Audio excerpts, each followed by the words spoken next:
আপনারা অনেকে আছেন হাট থেকে কোয়েল পাখি কিনেন, অনেকে আছেন খামারিদের কাছ থেকে কিনেন। তো খামারিদের কাছ থেকে যদি আপনারা কোয়েল পাখিগুলো কিনেন সেক্ষেত্রে কিন্তু আপনারা এ গ্রেডের পাখিটা আপনারা পান। আর যারা আপনারা হাট থেকে পাখিগুলো কিনতেছেন আপনারা ভালো করে জানেন না যে এই পাখিটা কোন গ্রেডের, A grade, B grade, C grade. আসসালামু আলাইকুম, ফেড বার্ড এক্সপিরিয়েন্স এই চ্যানেলে আজকে আরেকটি গুরুত্বপূর্ণ ভিডিওতে আপনাদের সবাইকে স্বাগতম জানাই। তো আপনাদের অনেকের রিকোয়েস্টের একটা ভিডিও ছিল যে আপনাদের কোয়েল পাখির বয়স 70 দিন প্লাস হয়ে গেছে, অর্থাৎ 2 মাস প্লাস বা 2.5 মাসের উপরে হয়ে গেছে, এখন পর্যন্ত কোয়েল পাখি ডিম পারতেছে না। তো ভিডিওটা শুরু থেকে শেষ পর্যন্ত দেখবেন। আশা করি কোয়েল পাখিগুলোকে আপনারা আবার রিকভার করতে পারবেন। রিকভার বলতে আমি বোঝাতে চাচ্ছি যে এতদিন যে পাখিগুলো ডিম পারলো না, যদি আজকে আমার ভিডিওর কথাগুলো শুনেন ইনশাল্লাহ আপনাদের পাখিগুলো আবার ডিম দিয়ে স্টার্ট করবে।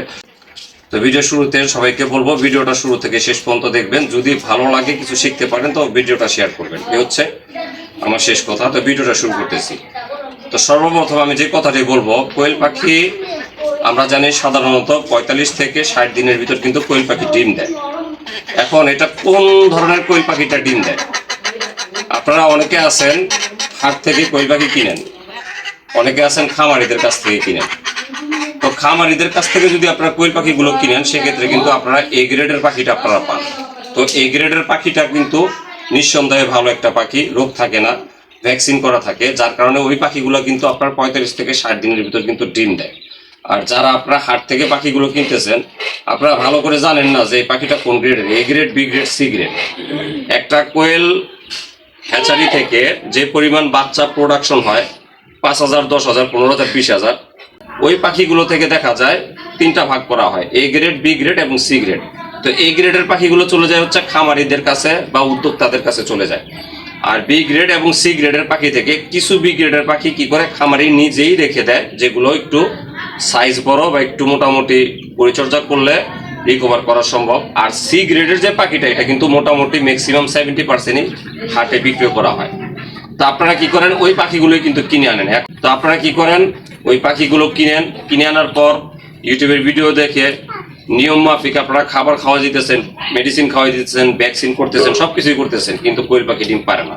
তো এটার মূল 1 নম্বর কারণ আমি আপনাদেরকে প্রথমে বলে দিছি যে আপনারা হাট থেকে যে কোয়েল পাখিটা কিনতেছেন এটা আপনারা নিম্নমানের কোয়েল পাখি কিনতেছেন, যার কারণে এই কোয়েল পাখিটা ডিম পারতেছে না বা এটা ডিম পারার কোনো প্রকার চান্স নাই। 90% আমি আপনাদেরকে বলতেছি। দ্বিতীয় ভুলটা সেটা হচ্ছে কোয়েল পাখির খাবার ম্যানেজমেন্টই আপনারা জানেন না। ব্রয়লার স্টার্টার খাবারে কিন্তু প্রোটিনের পরিমাণ অনেক বেশি থাকে, 24% প্লাস। একটা ডিম পাড়া কোয়েল পাখির জন্য কিন্তু 20% বা 21% প্রোটিন হলেই কিন্তু পাখিটা ডিমে আসে। এবং সেই সাথে কিন্তু এটার একটা ওয়েট বা ওজন কিন্তু নির্ভর করে। একটা ডিম পাড়া কোয়েল পাখির ওজন যদি মিনিমাম 120 থেকে 30 গ্রাম হয় তাহলে কিন্তু ওই পাখিটা 100% ডিম দিবে, এতে কোনো সন্দেহ নাই। পাখির যে স্থানে যে অংশে ডিমটা তৈরি হয় যদি চর্বি জমা যায় ওই জায়গাটার ভিতরে, তাহলে কিন্তু ওই কোয়েল পাখিটা কিন্তু আর কখনোই ডিম দিবেন না। আপনার যতই চেষ্টা করেন না কেন, আপনার পাখির ওজন ঠিকঠাক আছে, পাখি খাচ্ছে, দৌড়াদৌড়ি করছে, সবকিছু ওকে, আপনার ওই কোয়েল পাখিটা ডিম দেবে না, শুধুমাত্র ওই জায়গাটা চর্বি জমার কারণে। আপনারা আপনাদের পাখিগুলোর ওয়েট গুলো আগে মাপবেন। যদি দেখেন 120 গ্রাম বা 130 গ্রাম প্লাস হয়ে থাকে অথচ ডিম পারতেছে না, আমি আপনাদেরকে বলবো আপনারা সোনালী স্টার্টার খাবারটা খাওয়াবেন। সোনালী স্টার্টার খাবারে কিন্তু প্রোটিনের পরিমাণ অনেকটাই কম। আপনি একটু মিলিয়ে দেখবেন। যদি 70 দিন প্লাস আপনাদের পাখিগুলো বয়স হয়ে থাকে, পাখিগুলো ডিম পারতেছে না, যে ব্রয়লার স্টার্টার খাওয়ান, আজকে থেকে ব্রয়লার স্টার্টার খাবার বাদ, আজকে থেকে আপনারা সোনালী স্টার্টার খাবার খাওয়াবেন।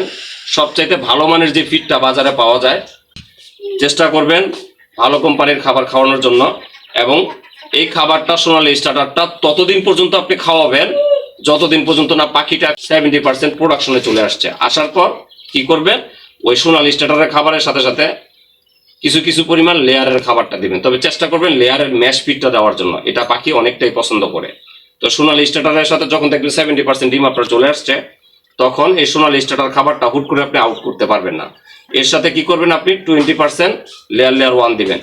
এটা খাওয়াবেন 3 দিন বা 4 দিন, তারপরে 30%, তারপরে 40%, তারপরে 50-50 মিক্স করবেন, তারপরে 70%, তারপরে এক সময় ফুল লেয়ার খাবারটা দিয়ে দিবেন। সোনালী স্টার্টার খাবারটা আউট হয়ে গেল।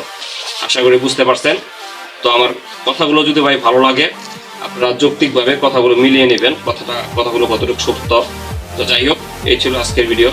সবার সুস্বাস্থ্য কামনা করে আমি সুমন আজকের মতো আপনাদের কাছ থেকে বিদায় নিলাম। সবাই ভালো থাকবেন। আল্লাহ হাফেজ।